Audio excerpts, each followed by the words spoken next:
Bapak Ibu sekalian yang dikasihi oleh Tuhan Yesus Kristus, senang bertemu kembali dalam Sapaan Gembala GKI pada saat ini bersama saya Pendeta Sutanto Teddy dari GKI Cimahi. Sebelum kita membaca dan merenungkan firman Tuhan, mari kita berdoa terlebih dahulu. Mari kita berdoa Bapak Ibu sekalian. Tuhan Allah Bapa kami yang di surga, kami bersyukur atas penyertaan Tuhan di dalam kehidupan kami. Dan pada saat ini kami mau belajar dari firman Tuhan, sertai kami, pimpin kami, agar kami mengerti akan firman Tuhan dan kami boleh melakukan firman Tuhan di dalam kehidupan kami sehari-hari.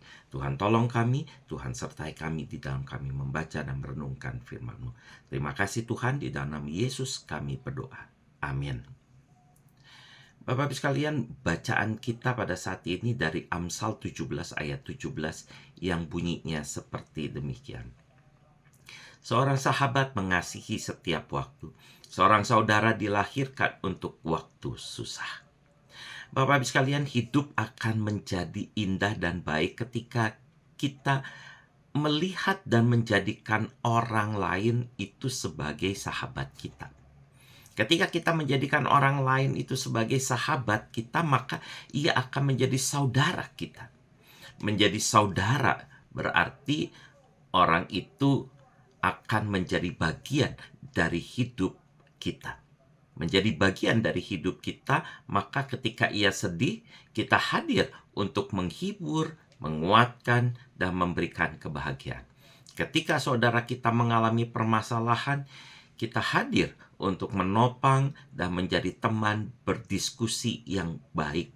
Sebagai seorang sahabat, kita harus siap untuk memberikan harapan-harapan bagi saudara-saudara kita itu. Mengapa kita harus melakukan ini semua? Karena kita saling membutuhkan dalam banyak hal. Bapak-Ibu sekalian, firman Tuhan pada saat ini juga mengingatkan kita semua untuk menjadikan orang lain sebagai sahabat dengan mengasihi mereka, sehingga bisa saling mendukung di dalam setiap persoalan hidup. Jika kita bisa melakukan ini semua, maka hidup ini akan menjadi indah dan menyenangkan. Tapi Bapak-Ibu sekalian, kenyataannya ada orang yang hidupnya hanya mementingkan dirinya sendiri. Dan orang itu tidak menjadikan orang lain sebagai sahabat atau saudaranya, tapi hanya mau memanfaatkan orang lain saja demi mencapai kepentingannya sendiri. Kalau sudah tercapai kepentingan dirinya, maka orang itu akan dibuang. Orang-orang seperti ini selalu menuntut untuk diperhatikan tanpa mau memperhatikan. Mau dihargai tanpa mau menghargai. Mau ditolong tanpa mau menolong. Inilah yang membuat hidup kita menjadi egois dan tidak menyenangkan. Akan ada banyak perselisihan dan pertengkaran. Kalau kita mau diperhatikan, dihargai, dan ditolong, maka kita harus memperhatikan, menghargai, dan menolong orang lain terlebih dahulu. Hal ini juga dikatakan, diajarkan oleh Tuhan Yesus dalam Matius 7 ayat 12 yang bunyinya seperti demikian. Segala sesuatu yang kamu kehendaki supaya orang berbuat kepadamu, perbuatlah demikian juga kepada mereka. Itulah inti Taurat dan Nabi. Ini adalah prinsip untuk kita bisa menciptakan hidup yang indah dan menyenangkan. Bapak-Ibu sekalian, hidup kita akan semakin indah dan menyenangkan kalau setiap kita mau menumbuhkan sikap saling peduli dan mau bekerja sama untuk setiap persoalan hidup kita ini. Jangan hanya memikirkan kepentingan diri sendiri saja, tapi kepentingan bersama juga. Kita bisa melakukan ini semua ketika kita mau terlibat aktif memikirkan dan memikul kepentingan bersama. Dengan memikirkan dan memikul kepentingan bersama, maka maka akan terciptanya solidaritas antara kita dengan orang lain.